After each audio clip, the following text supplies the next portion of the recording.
네, 먼저 날씨부터 전해드리겠습니다. 한 주의 시작인 오늘 아침부터 공기질이 탁한데요. 오후 들어서 국외 미세먼지까지 유입되면서 초미세먼지 농도가 더 짙어질 것으로 보입니다. 한낮은 최고 16도까지 올라가 크게 벌어지는 일교차 오늘 주시하셔야 되겠습니다. 정민경 기상캐스터입니다. 2월 마지막 주에 접어들었습니다. 오늘 아침 출근길에는 미세먼지를 주의하셔야겠습니다. 현재 초미세먼지 농도 43마이크로그램을 보이며 다소 높게 나타나고 있는데요. 미세먼지가 빠져나갈 만큼 바람이 강하지 않아서 대기 정체가 계속되겠습니다. 또 낮부터는 중국발 스모그가 남동진하면서 공기질이 더 탁해질 것으로 보입니다. 미세먼지만 없다면 낮에는 온화한 봄 기운 느끼기 참 좋을 텐데요. 오늘 부산은 한낮에 최고 16도까지 올라 올 들어 기온이 가장 높게 오르겠습니다. 단 낮과 밤의 일교차가 크니까요. 이럴 때일수록 건강관리에 더욱 유의하시기 바랍니다. 새벽까지 끼어있던 구름도 서서히 걷히고 있습니다. 종일 구름은 적겠지만 미세먼지로 인해 하늘이 뿌옇했는데요. 내륙 일부 지역에는 아침까지 짙은 안개 때문에 가시거리가 1km 내외로 짧겠습니다. 경남 대부분 지역의 아침 기온은 3도 안팎으로 어제보다 조금 높게 출발하고 있습니다. 한낮 기온은 양산 17도, 울산과 창원은 14도 안팎까지 오르겠습니다. 바다의 물결은 전해상에서 비교적 낮게 일겠습니다. 이번 주는 비 소식이 잦겠습니다. 당분간 기온은 예년 수준보다 높아 포근한 날이 이어지겠습니다. 날씨였습니다.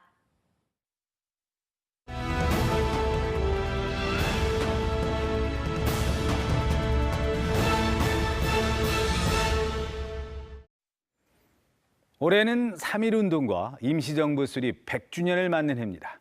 부산 MBC는 부산 지역 3.1운동의 역사와 의미를 짚어보는 기획보도를 마련했습니다.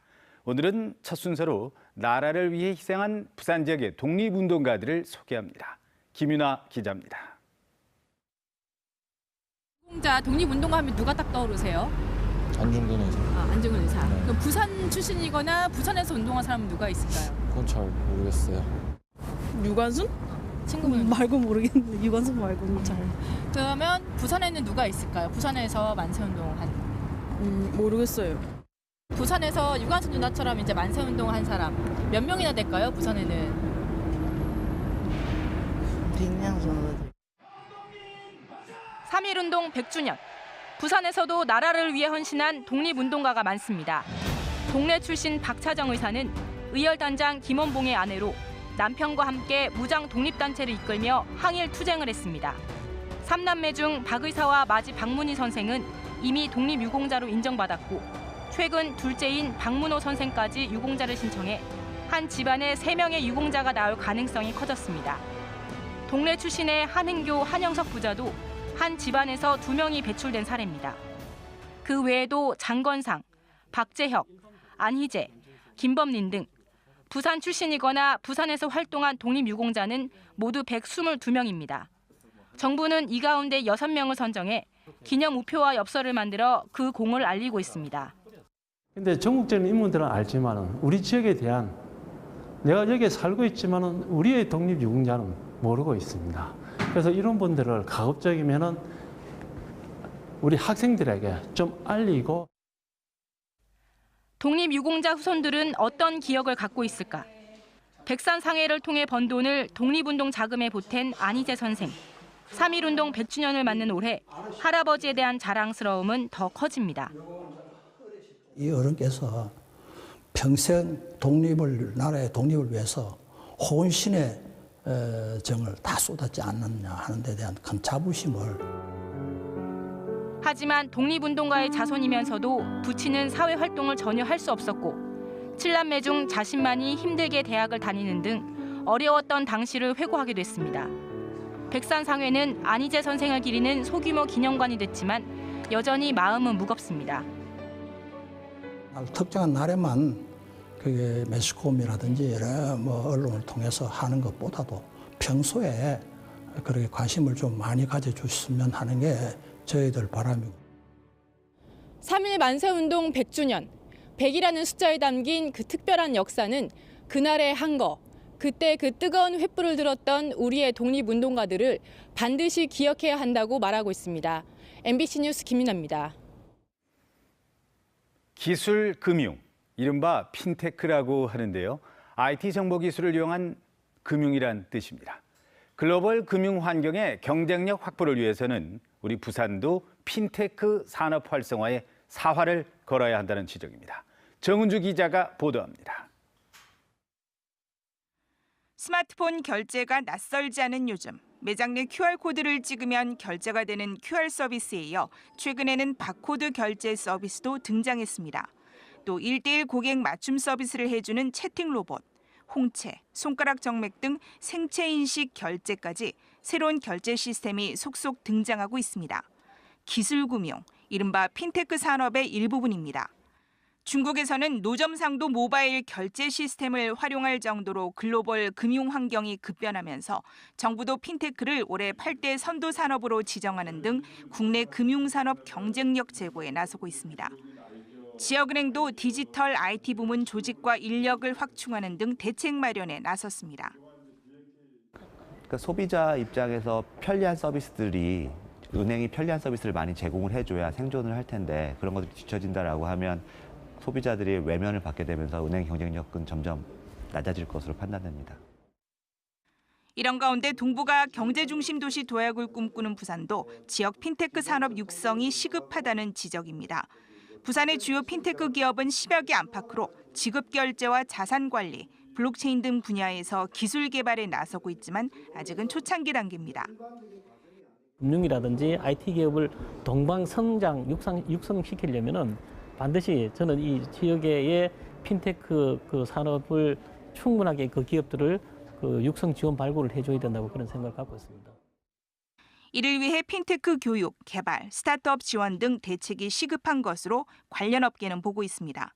MBC 뉴스 정은주입니다.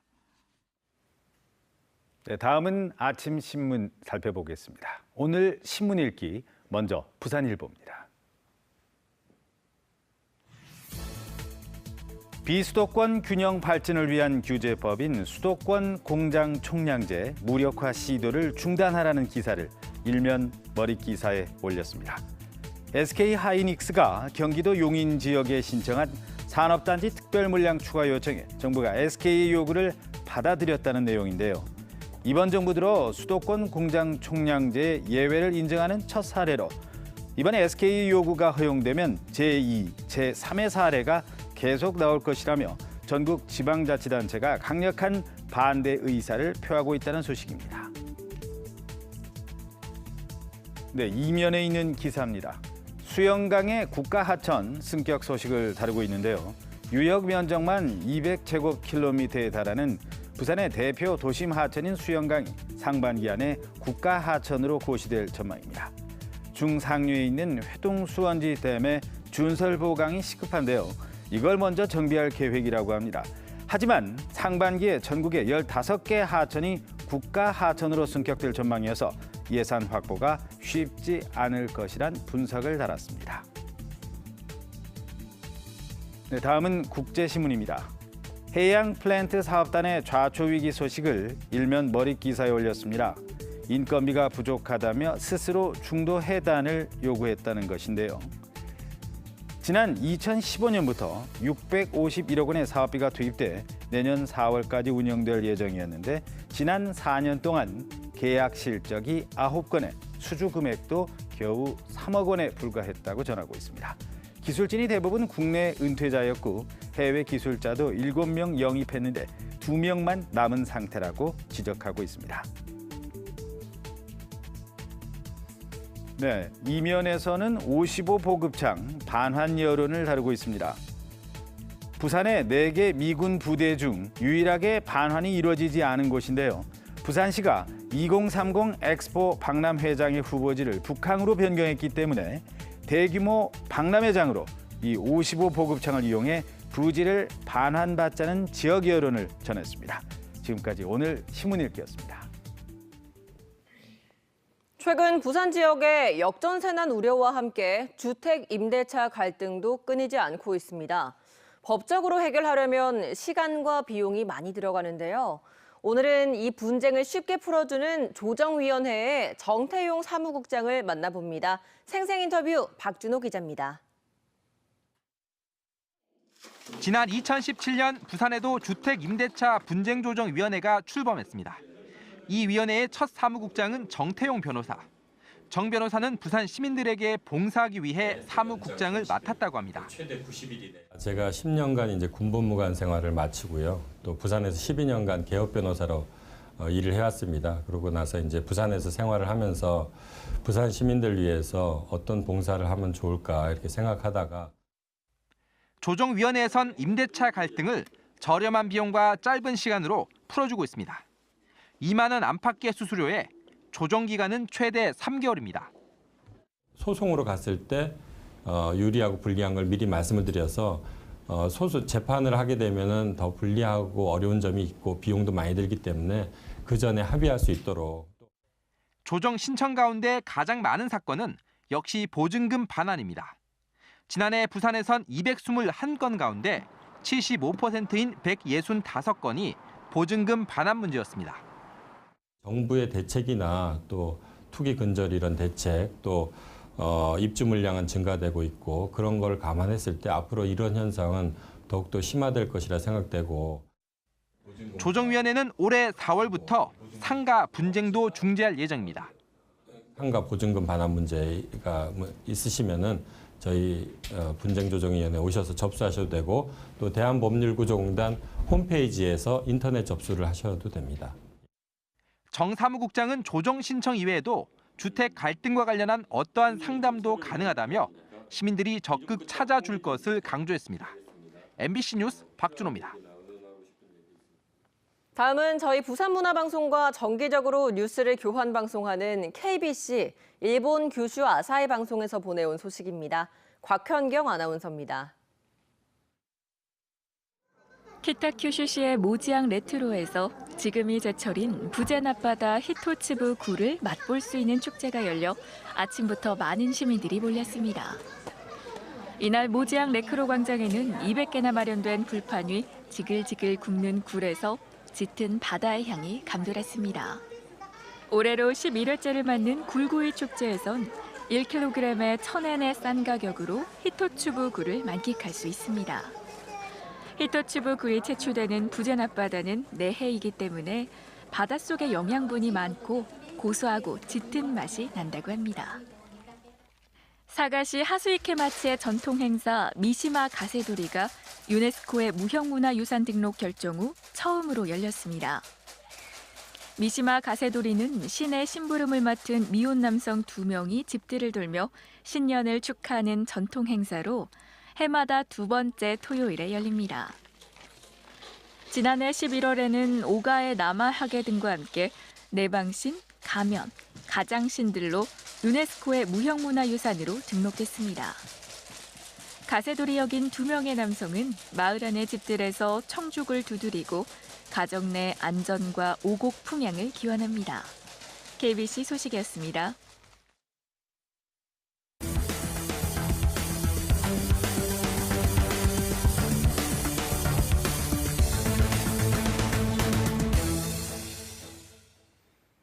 연제경찰서는 금은방에 손님인 것처럼 들어가 상습적으로 귀금속을 훔쳐 수천만 원 상당을 챙긴 혐의로 44살 이모 씨를 구속했습니다. 이 씨는 지난달 30일 오후 연제구 연산동의 한 금은방에서 주인의 감시가 소홀한 틈을 타 금팔찌를 몰래 챙기는 등 지난 2017년부터 9차례에 걸쳐 4,100만 원 상당의 금품을 훔친 혐의를 받고 있습니다. 강서경찰서는 목욕탕에서 손님들의 금품을 전문적으로 털어온 혐의로 44살 강모 씨를 구속했습니다.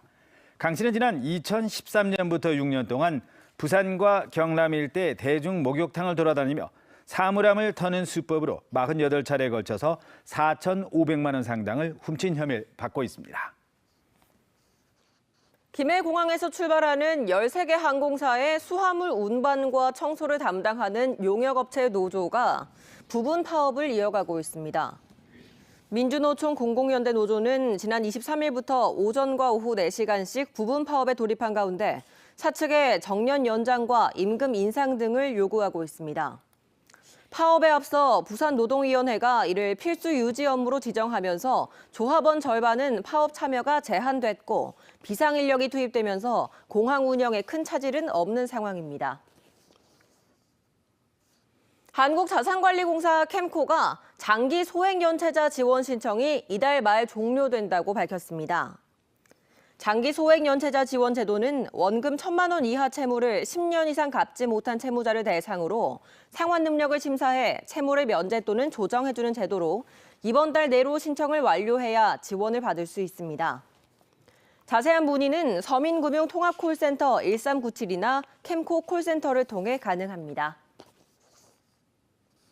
기술보증기금이 전무급 이하 임원들이 직접 영업 현장에 나가 보증 상담과 현장 출장 업무를 경험하는 일일 지점장 제도를 시행한다고 밝혔습니다. 기본은 고객 목소리를 경영에 반영하기 위해 강락규 전문이사의 춘천지점 출근을 시작으로 6명의 이사가 돌아가며 다음 달 말까지 일일 지점장으로 근무할 예정이라고 밝혔습니다. 임원들은 고객과 현장 직원들의 건의사항을 수렴해 경영정책 수립에 반영할 계획입니다. 부산지방 중소벤처기업청이 2019년 청소년 비즈쿨 지원 사업의 운영 학교를 모집합니다. 비즈니스와 스쿨의 합성어인 비즈쿨은 학교에서 경영을 배운다는 의미로 부산에서는 현재 30개 학교가 지정돼 창업경제교육과 문제해결 체험활동, 창업 동아리 등을 실시하고 있습니다. 학교당 400만 원부터 최대 1억 원까지 지원을 받을 수 있으며 참가 희망 학교는 내일까지 K-스타트업 홈페이지를 통해 신청할 수 있습니다. 동남지방통계청이 지역 통계 생산과 개발에 참여할 국민공감자문단을 모집합니다. 모집 대상은 동남 지역 통계 개발에 관심이 있는 20세 이상의 부산, 울산, 경남 지역 거주자로 모집 인원은 10명 이내입니다. 신청 기간은 다음 달 3일까지며 자문단에 전발되면 내년 12월까지 동남권 지역 통계 개발과 관련해 국민 의견 개진 등 자문 활동을 진행하게 됩니다. 한국남부발전이 국내에서 가장 많은 풍력 발전량을 기록하고 있는 것으로 나타났습니다. 남부발전은 2004년 풍력발전을 시작한 이후 현재까지 65기의 풍력발전기를 운영하며 국내 최대 규모인 1.6테라와트아워를 생산했고 그 가운데 700기가와트아워는 국산 풍력발전기로만 생산했다고 밝혔습니다. 남부발전은 2030년까지 신재생에너지 발전 비중을 30%로 높이기로 하고 풍력발전 시설도 계속 확충해 간다는 계획입니다. 2월 마지막 주에 접어들었습니다. 오늘 아침 출근길에는 미세먼지를 주의하셔야겠습니다. 현재 초미세먼지 농도 43마이크로그램을 보이며 다소 높게 나타나고 있는데요. 미세먼지가 빠져나갈 만큼 바람이 강하지 않아서 대기 정체가 계속되겠습니다. 또 낮부터는 중국발 스모그가 남동진하면서 공기질이 더 탁해질 것으로 보입니다. 미세먼지만 없다면 낮에는 온화한 봄 기운 느끼기 참 좋을 텐데요. 오늘 부산은 한낮에 최고 16도까지 올라 올 들어 기온이 가장 높게 오르겠습니다. 단 낮과 밤의 일교차가 크니까요. 이럴 때일수록 건강관리에 더욱 유의하시기 바랍니다. 새벽까지 끼어있던 구름도 서서히 거치고 있습니다. 종일 구름은 적겠지만 미세먼지로 인해 하늘이 뿌옇겠는데요. 내륙 일부 지역에는 아침까지 짙은 안개 때문에 가시거리가 1km 내외로 짧겠습니다. 경남 대부분 지역의 아침 기온은 3도 안팎으로 어제보다 조금 높게 출발하고 있습니다. 한낮 기온은 양산 17도, 울산과 창원은 14도 안팎까지 오르겠습니다. 바다의 물결은 전해상에서 비교적 낮게 일겠습니다. 이번 주는 비 소식이 잦겠습니다. 당분간 기온은 예년 수준보다 높아 포근한 날이 이어지겠습니다. 날씨였습니다.